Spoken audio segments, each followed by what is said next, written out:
if you want to scoot over a little to your left, Joey, that'll be cool. It'll be easier to get you. Plus, all right, living on the wild side. Libertarian. I know, right? Truly down with freedom. That's right.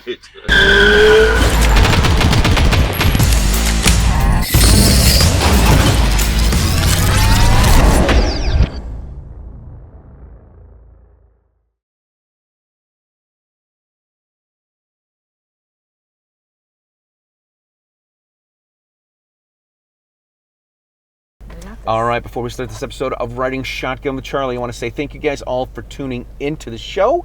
If you are new here to the YouTube, please hit the subscribe button. If you enjoy the show, hit the notification bell, of course. If you're listening to the show in podcast form, you can share the show you can catch the show in all your favorite podcast outlets and share the show with your friends, because that is how we get the Stagecoach across America. All right, before we kick off this episode of Riding Shotgun with Charlie, I want to say thanks to superfan Susie for letting us use her car because we are in Salt Lake City. She drove all the way here from Vegas to let me use her car in Salt Lake City for this show. So, Susie, I really appreciate that. You're fantastic for this, so thank you very much. Today we are coming to you from the Gun Rights Policy Conference in Salt Lake City, and I have with me Lauren Snyder and Joey, whose last name I don't remember. Hamby. Hamby? Hamby, Hamby. The Hammer. We got Joey Hamby from Attorneys on Retainer and from Attorneys for Freedom. Yes. Thank you so much for being on the show. Thanks for having us. Thanks for having us today. We Charlie. finally made this happen. I think this is like, I've known you for so long and we've never made it happen. I know. Joey, it's a pleasure. Charlie, it's a pleasure too, but where's the shotgun? You know, there's only so much I can bring on a plane with me. You know what I'm saying? There's only so much travel space I got to bring goodies. Although I may have brought 2 guns. Hey. I may have. Anyway, so let's not get hit by traffic, and let's go for a drive. Let's go. So let's talk about you guys. How did you guys get into this? How did you guys become gun folks and attorneys? And what got you into this? So this is one of these things. Cheryl reached out to me a few years ago when you spoke at like a town council and spoke out and tried to set these people straight. Yeah, it was actually a Senate committee hearing, so we were testifying on a couple of bills that came up, and I had actually just joined Women for Gun Rights like a couple weeks prior, maybe 2-3 weeks prior. Oh, so wow. I had just met Cheryl. Yeah. And I loved what they stood for, and I also loved that Cheryl, has like the vintage look. So do I. So we immediately, like at the Second Amendment rally in Phoenix, saw each other, and we were like, right, we gotta talk. And I signed up, and she reached out, and I was like, you know what? It was like, I think a Wednesday or something. I was like, I've got the day off of work. I'll go down and testify. I've never testified at a Senate committee hearing before, but I was like, hey, if I just stand up and say, hey, I'm a constituent, please vote yes on this. right. But of course, I know that having personal testimony is a lot more powerful. I didn't really have anything like pre-planned for it, so I just kind of winged it. Oh my gosh. Yeah. Well, it was really, really good. Now, were you a gun girl before this? Yeah. Yeah, so I am originally from New York and Long Island specifically. So that area of the state, downstate and upstate, are two different countries. Yes, very much so. And so it was, I didn't really grow up around guns. My dad had like an old rifle, maybe. I never shot a gun or anything like that, but I worked at a tattoo shop. I started working there very young. I was like probably 18. Wow. And yes, and I was working with a couple of guys that were like Ron Paul libertarians. So nice. I didn't know anything about like libertarianism. I really didn't know. I don't think I personally even knew anybody who leaned a little bit more conservative. I come from a Democrat family, like through and through. You just don't even ask questions. You're just presumed that that's the way that you're going. Yeah. And when I remember like voting in my first election, and I voted for John Kerry, who was a Democrat, and I didn't even know anything about him, but he was a Dem. So I was like, this is what I'm supposed to do. And I remember like feeling crappy about my vote. I didn't feel that confidence that I, liked what I was voting for. Yeah, you know why? John Kerry walks in the bar, and you know what the bartender says? Why the long face? You're right. Yes, he looks like a foot. He looks like a foot. He does.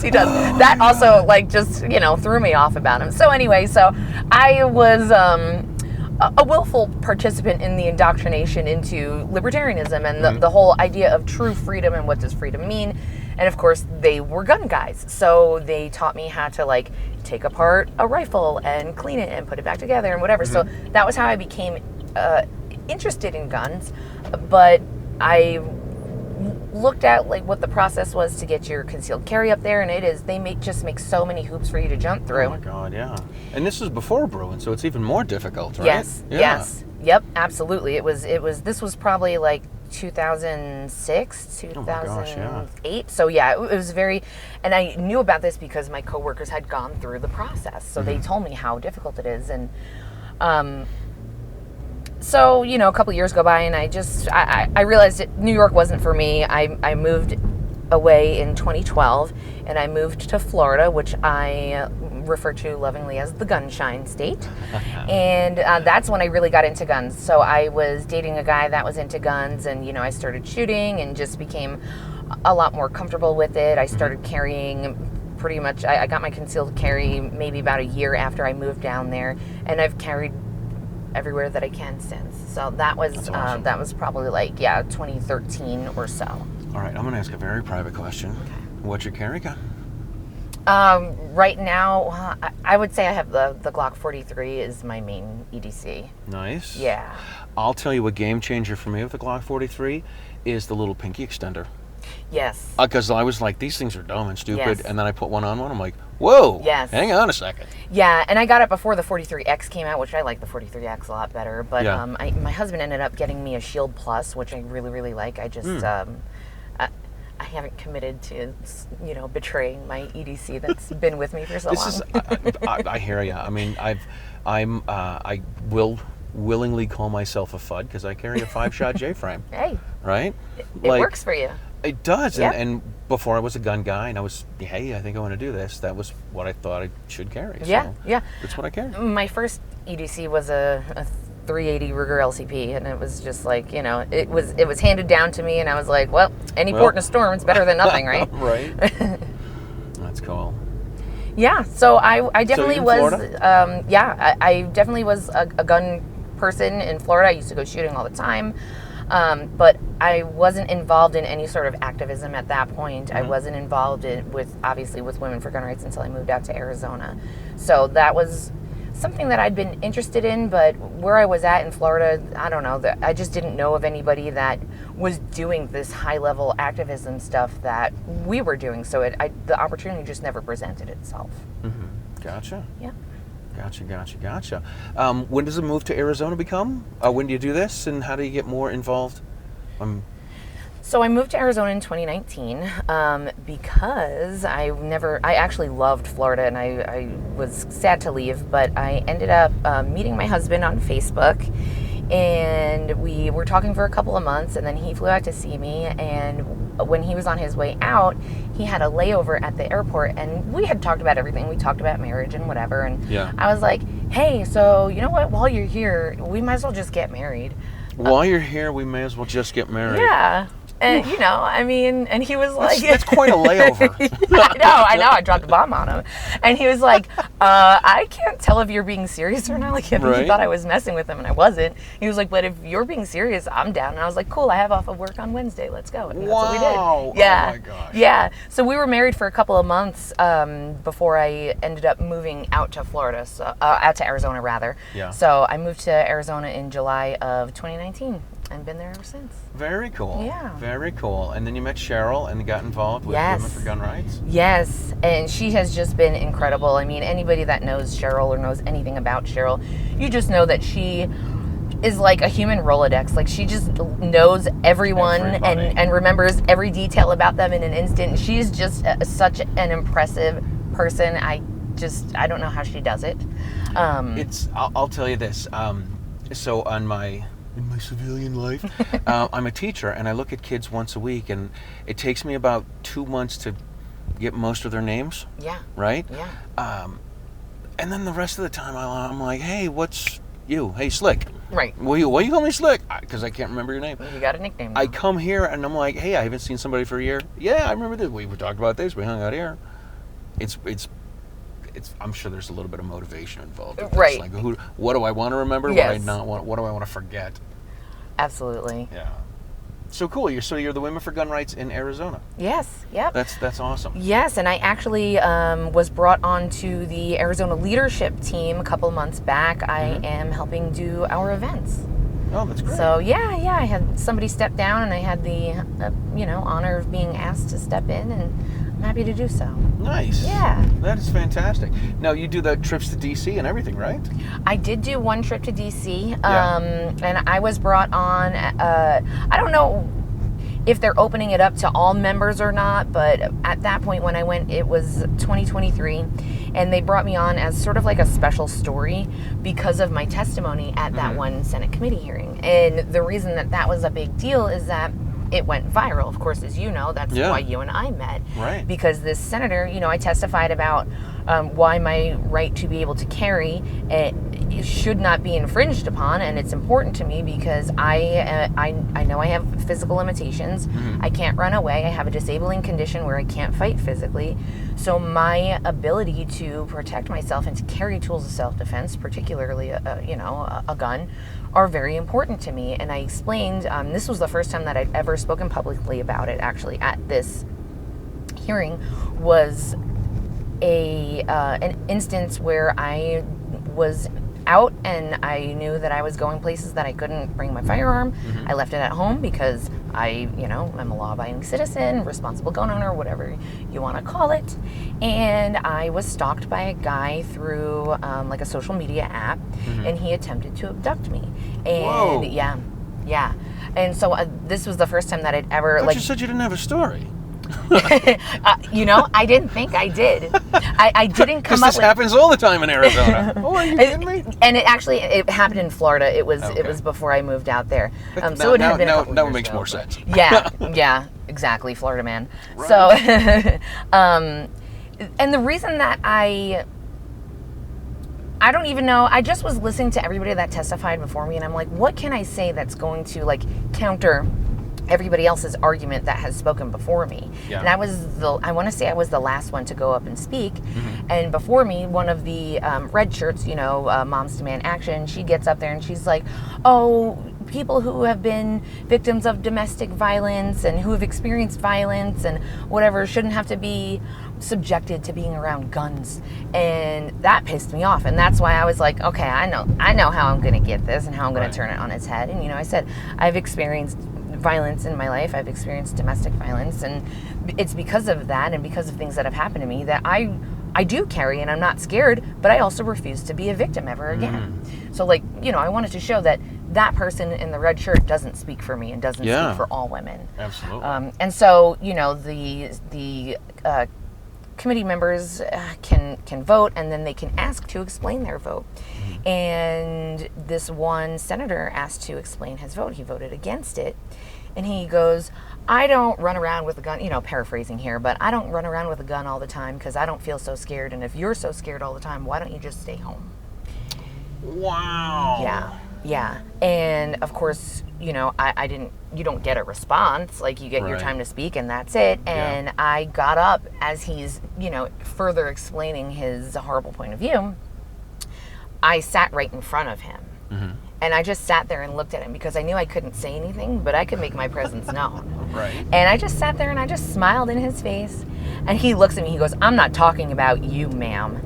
And one of the other committee members actually said something to him. So it was very interesting to watch it unfold and watch how other people were as pissed off about what he was saying to me as I was. So it was actually pretty awesome in that sense. And then, of course, Cheryl was there, and she couldn't believe it. She was like, oh, we need people to see this, and all of the, committees and hearings and whatnot in Arizona are recorded and they're live streamed as well. So we had it on video. Boom. Yep. And that was all it took. It went viral. Women for Gun Rights actually put it out, and they're like, this is what we're up against. These are the people that are deciding our rights every day. And if we don't do something about it, and if we don't remain active in the legislative process, and we don't make our stories and our voices heard, these are the people that are going to erode our rights. Yeah, I mean, if you don't speak up, it's one of these. If you don't speak up and say something, they're gonna think that you agree with them, and they're just gonna keep going with their plans. Yeah, they're gonna think there's no opposition and everybody agrees. Absolutely. Yeah, that's nuts. Yep. So that opened up a lot of opportunities, which is how I met you after that happened. And I've done a bunch of, speaking opportunities. I spoke at the NRA, ILA. I've spoken for the Gun Owners of America event. So, I've done quite a bit since then. And none of that, I wouldn't be here talking to you today if it wasn't for Cheryl Todd. So I just want to say thank you to her. Cheryl's pretty awesome. Yeah. I like to tell people this, the whole polka dots over my camo. Yes.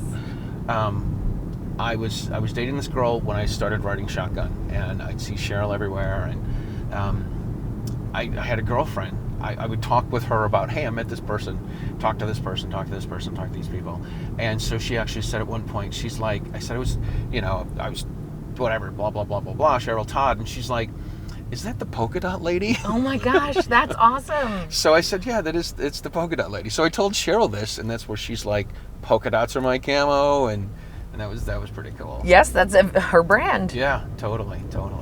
I actually wore polka dots last night in honor of Cheryl, because that's my girl. She is really awesome. Yeah. And she just won the Lifetime of Achievement Award here at Gun Rights Policy Conference, which is absolutely fantastic. So she's amazing. Yeah, well deserved. Yeah, absolutely. All right, Joey, tell us about you. How did you get involved in this? Because you're an attorney. Yep. And are you a gun guy as well? Gun guy, so I've been a gun guy for as long as I can remember, Charlie. I've been a life member of the NRA, as a junior life member of the NRA, so before I turned 18. Always been around guns, born and raised in Arizona, the most freedom-loving state of the 50 states, I believe. We're very, very strong on gun rights in Arizona, and on your right to self-defense, and frankly, your right to free speech.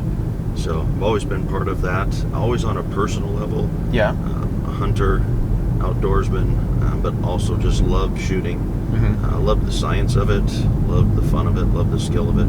So it's just been part of my life, my whole life.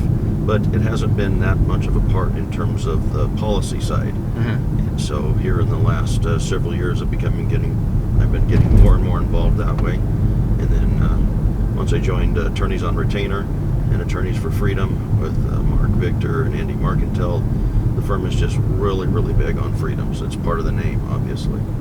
So are you're an attorney, or? Yes. Okay. Yep. So I'm a criminal defense attorney. I've been one since 1994 when I graduated from law school. I'm a certified specialist in criminal law in the state of Arizona. And at Attorneys for Freedom, we actually represent folks around the nation in self-defense cases. That is what we do. Very cool. And it's if I don't want to screw it up. It's not a.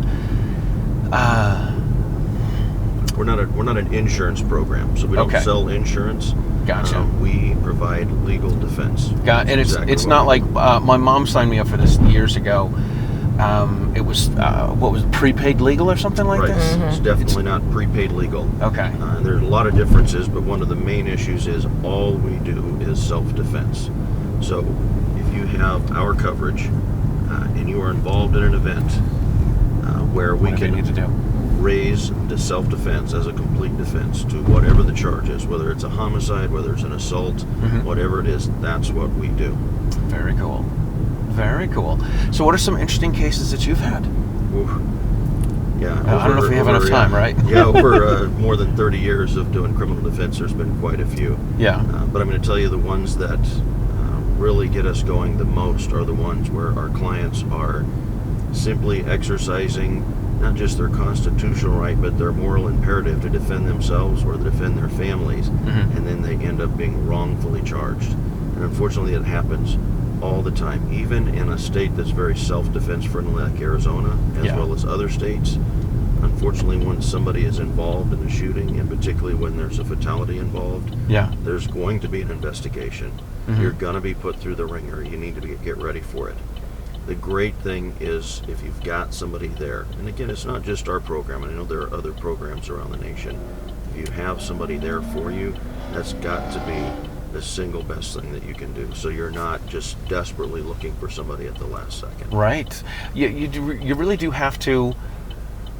You have to think about this ahead of time, and you have to have an attorney to call. Mm-hmm. Like you can't be like sitting Yeah. sitting down at the clink at the station and be like, all right, who do I call? Yeah, get a phone book.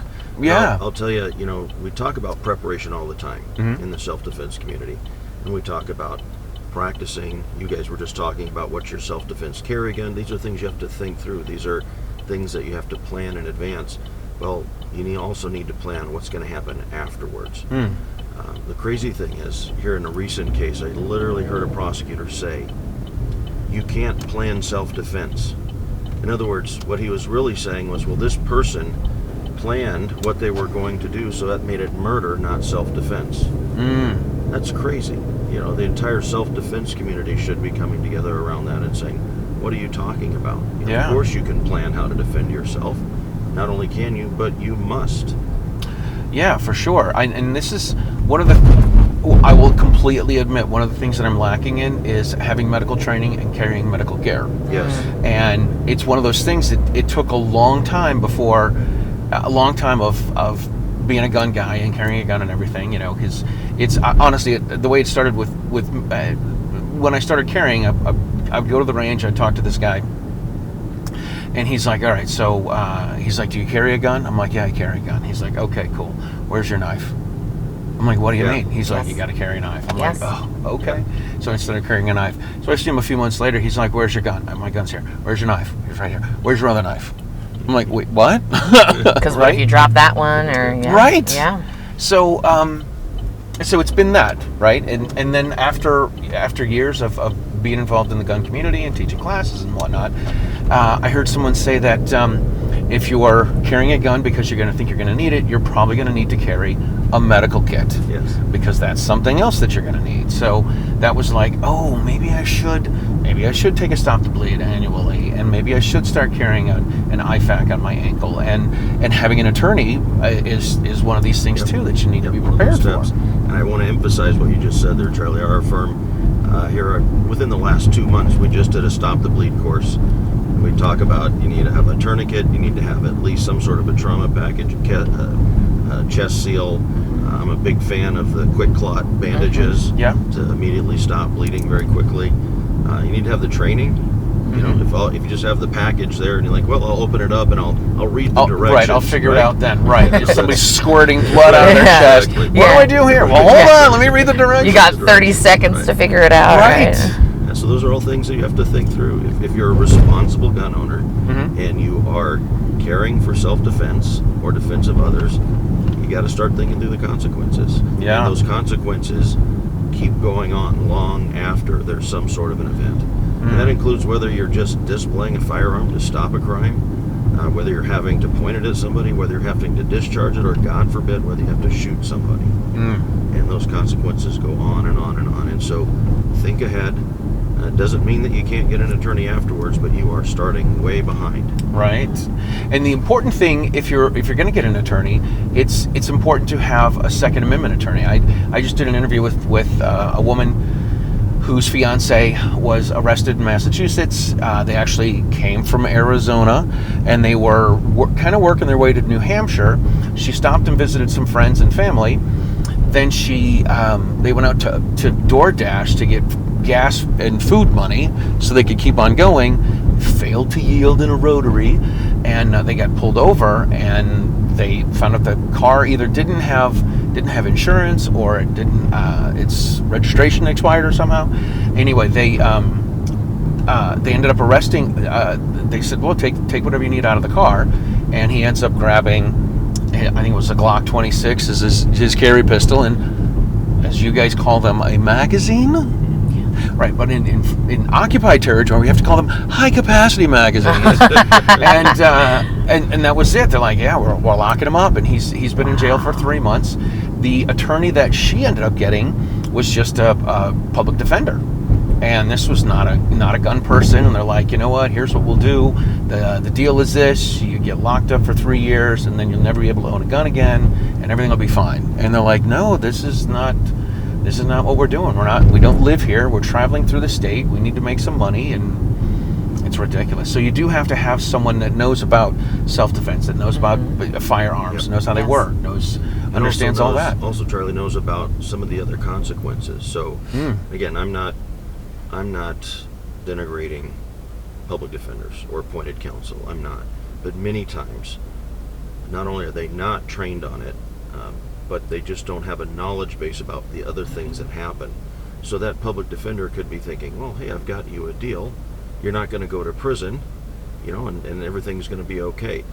But for many folks, particularly folks in the self-defense community, folks who are gun owners, the collateral consequences of that, you're going to lose your gun rights probably for the rest of your life at that point. Oh, for sure.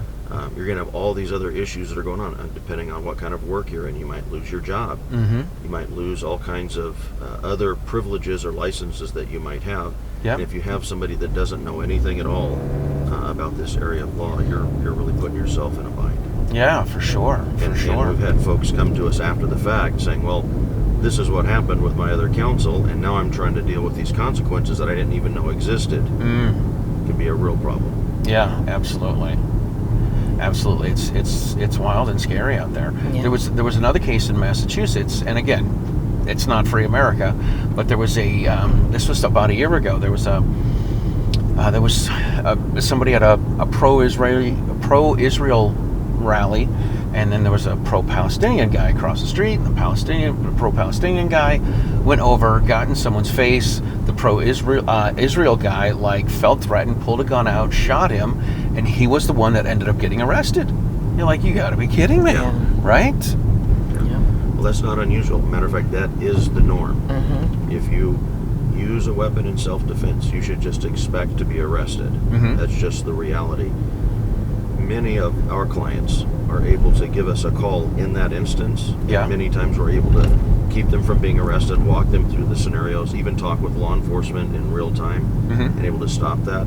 But we tell folks, look, if you have to use your weapon and you have to shoot somebody and God forbid kill them, you can plan on getting arrested, and we're going to be there. We're going to help you get bailed out. We're going to be there dealing with the prosecutor, trying to get charges dumped or dismissed if they are filed. And if they are filed, then we're going to be going on and going to trial with you. But you need to understand those consequences.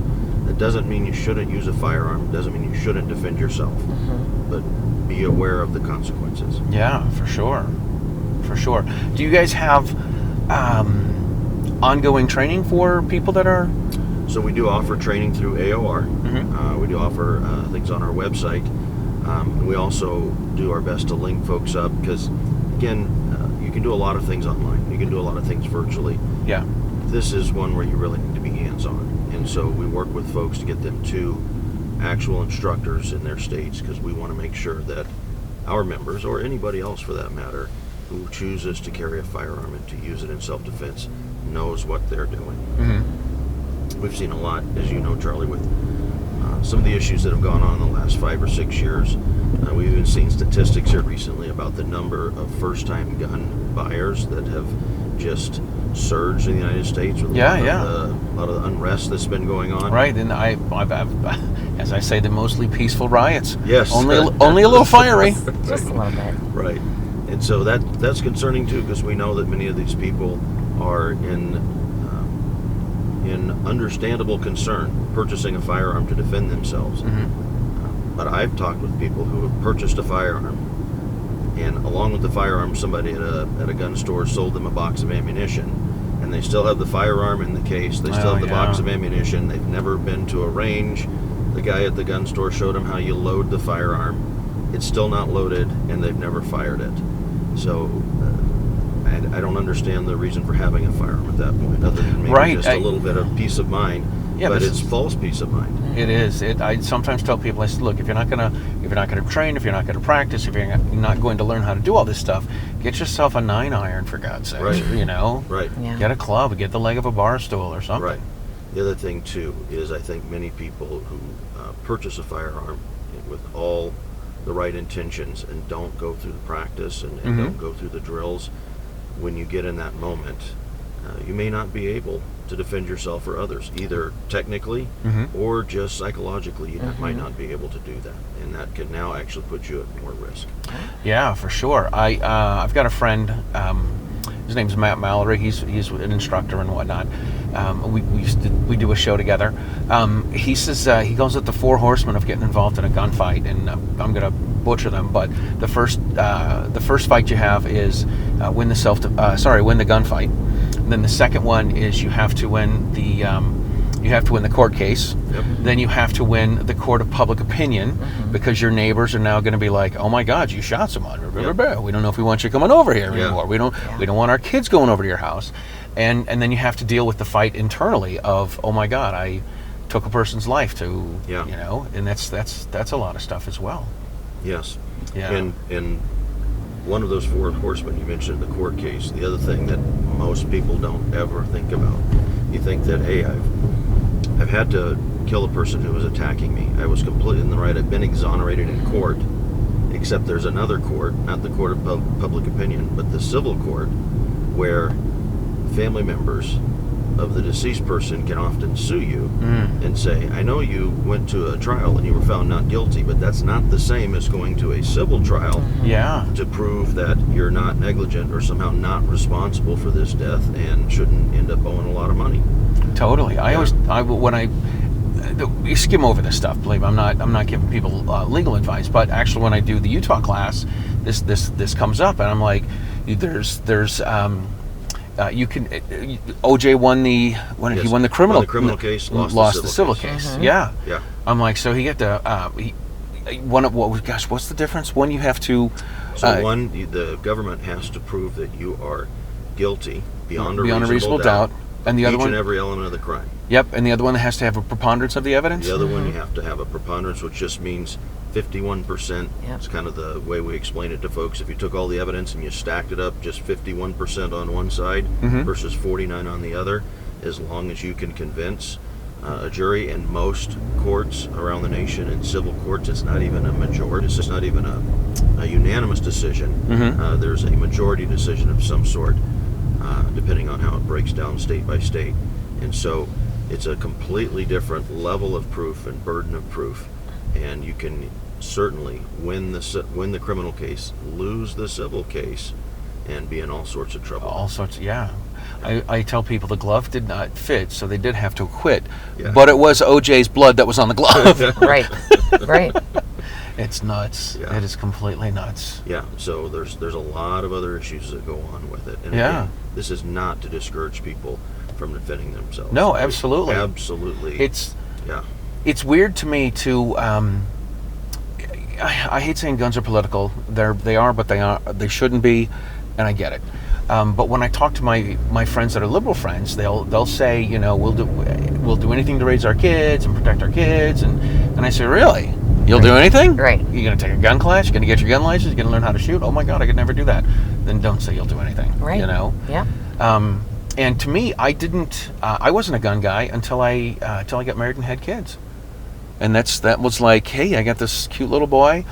I need to be able to protect him. I need to be able to protect me so I can raise him because he's my responsibility.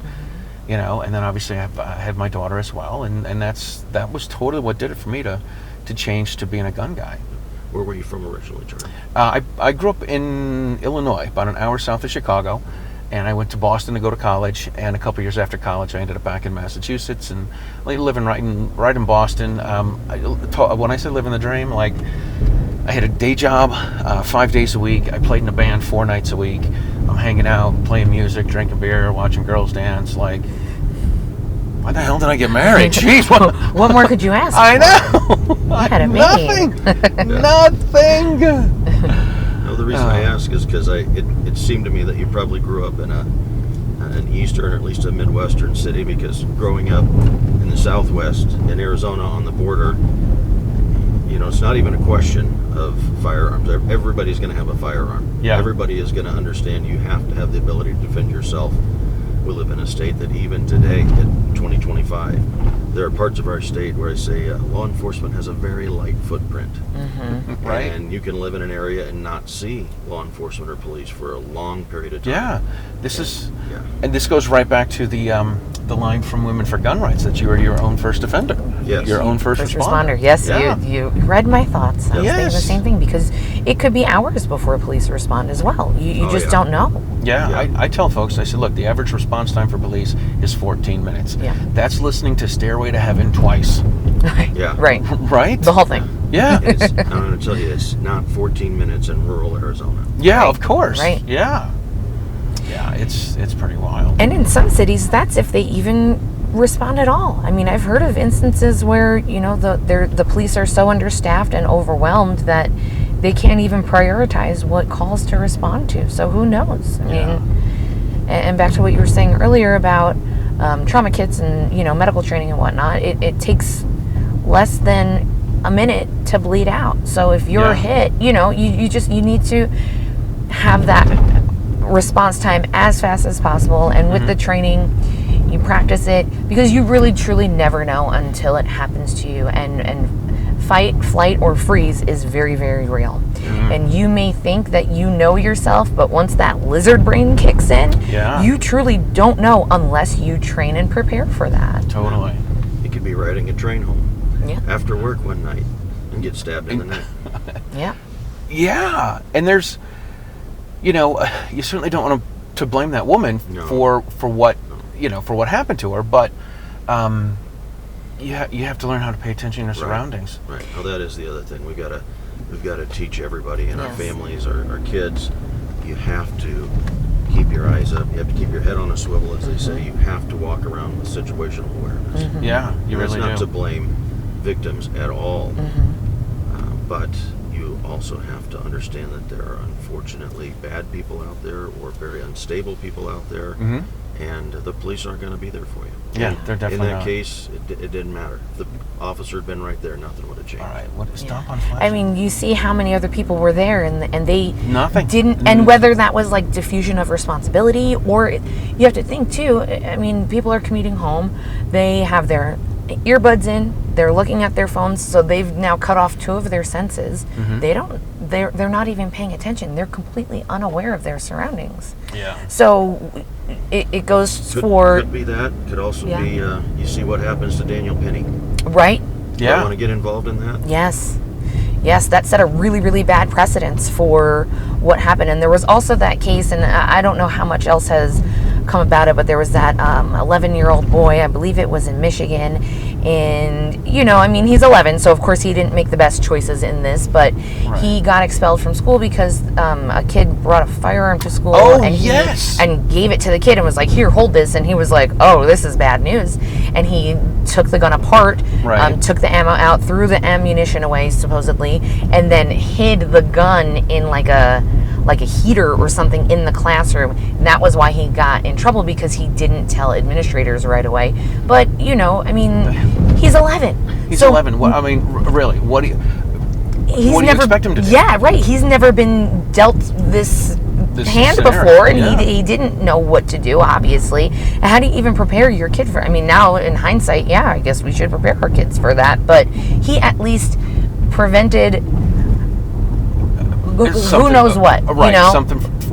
Something bad from potentially happening. And what about the kid that brought the gun? Right. Oh yeah. No, I don't think anything even happened to him, as far as I know. Yeah. That's ridiculous. Yes. Yep. So the Daniel Penny effect is very real. It set a really, really bad precedence where we already have a society where I feel like there's no sense of community truly anymore. We're so disconnected from each other. Yeah. And it's just adding to that and making it worse. You actively discourage people from getting involved in doing the right thing. I don't know if you guys know the story about Kitty Genovese. Yes. Yeah. There was a doc, I think it was called 38 Windows. Okay. I watched it 7 or 8 years ago. It was on Netflix. And it was about, there were 38 people that heard her yell for help during the time she was raped and murdered and left for dead because she wasn't entirely murdered. And then the guy went back like a half hour later. She was still alive. He raped her again. And then, she ended up dying after that. But nobody called the police because they thought somebody else would. Yep. And it's the same thing on the bus. Like, nobody did anything because they thought somebody else would do something. Yep. We really need people to stand up and, I don't know, not be idiots. Right. Have a spine. Yeah. Just be a good person. And again, don't discourage people from doing the right thing. Yeah. Yeah. Right? And when your own government comes out and prosecutes you for stopping a criminal, that's really, really bad. Yeah, it totally is. It totally is. All right, well, listen, we are almost back to where we need to be. I've got to figure out where we are. I was wondering how you knew where you were going this whole time. I'm a highly trained professional, girl. Okay, I was just trusting. It's like maybe he mapped out a route. I don't know. Thank God Salt Lake is a grid. Let's put it that way. Yes. Anyway, so how can people find all the stuff that you do, all the stuff that you guys do? Yes. Oh, wait, you work for. I was just going to bring it full circle. Yeah. Yes. So this is actually the first event that I've done as a representative of Attorneys on Retainer, and not for Women for Gun Rights. So I, am a paralegal there, and I also was actually given the honor of being one of the directors of the AOR Association, which is, it's kind of the portion of the program where we are really starting to focus on advocacy. So, filing those amicus briefs and just getting involved in that portion of the Second Amendment, because you have to protect your rights as well. And so we're doing that, pro bono work, things like that. And so that was a big reason why I really wanted us to have a presence at this conference, because that's pretty much what it's all about. It's updates from last year, as what would have been our successes, what are the challenges that we're looking at ahead of us, and all that. So I am actually here with Attorneys on Retainer, and I'm very glad that we made it out here, because it was a tremendous event. It was really, really awesome. If you are interested in checking out the program, you can visit us at attorneysonretainer.us. If you want to reach out to me specifically, you can find me at Lauren. I go by Lauren Liberty. I love an alliteration. Yes. So you can just check out my website, laurenliberty.com, and it'll have ways to get in touch with me there. All right, cool. So the other thing I wanted to mention, Charlie, is for our members, as well as for others, we would invite folks to attend our AOR conference. We do an annual conference. It's coming up this February in the Phoenix area, so it'll be nice and cool. You won't be there in August. February 20 and 21st, we're putting on our annual convention. We're all about freedom. We love having people come. We're going to have a number of folks. We're going to have Alan Gottlieb there, who's going to be headlining for us, and a number of other nationally known figures there, big figures in the Second Amendment arena as well as in the liberty arena. Nice. So Alan Gottlieb really is the man. Yeah, he is the man. He's awesome. He's the godfather. Yeah, he totally is. Real quick, what's the difference between Attorneys on Retainer and Attorneys for Freedom? So Attorneys on Retainer, and Lawrence can go into that more, is kind of the overarching program that provides essentially the membership benefits and all the different coverage aspects. Attorneys for Freedom, we're the actual law firm. Okay. So when you call in and you're reaching out to the AOR team and you've got an emergency, the first thing that happens is it goes to one of us. So one of us attorneys at AFF will be talking with you instantly.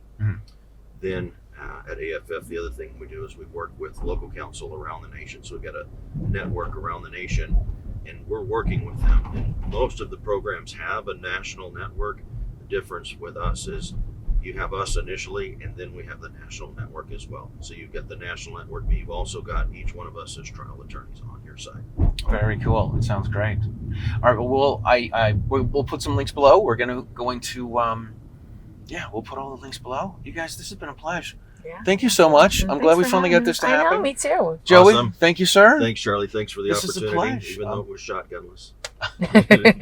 I know. So I thought this would be really cool, right? Like Willie Nelson's got his guitar, and he's got a bunch of people sign it. I'm like, it'd be really cool to have like a shotgun-sized double barrel and have nice people sign gun. this. Yeah, get a coach gun and have the have people sign it and stuff, and then that'd be pretty cool. Yeah.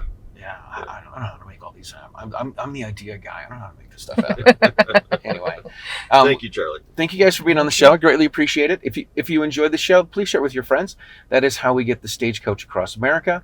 If you haven't joined the Second Amendment Foundation, you can join them at saf.org. There's going to be a link below. Thank you guys for tuning in, and we'll talk to you soon.